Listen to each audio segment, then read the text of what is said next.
At sakit naman po na tigdas sa Camarines Sur maituturing ng nasa alarming stage ayon sa Department of Health.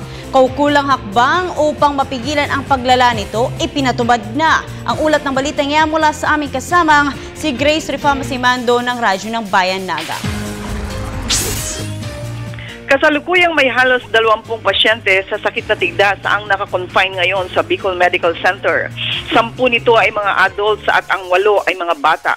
Noong 2012 dito sa Camsur ay may 7 pasyente lamang sa sakit na tigdas ang naitala. At noong 2013 ay 0 tigdas ang lalawigan.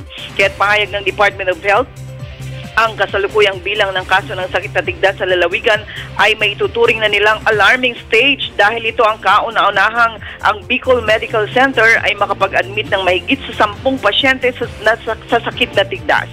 Samantala, sa panig ng lungsod ng Naga, ipinahayag naman ni Dr. Vito Borja na kasalukuyang may 4 na kaso lang ng tigdas ngayon. Sa Albay, noong nakaraang linggo pa sinimulan ng DOH ang house-to-house anti-measles vaccine sa mga kabataang may edad 8 buwan hanggang 5 taong gulang o 6 na taong gulang. Payo ng mga doktor ng Department of Health, karaniwang ang rashes ng tigdas ay makikita sa likod ng taingan hanggang sa kumalat ito sa buong katawan.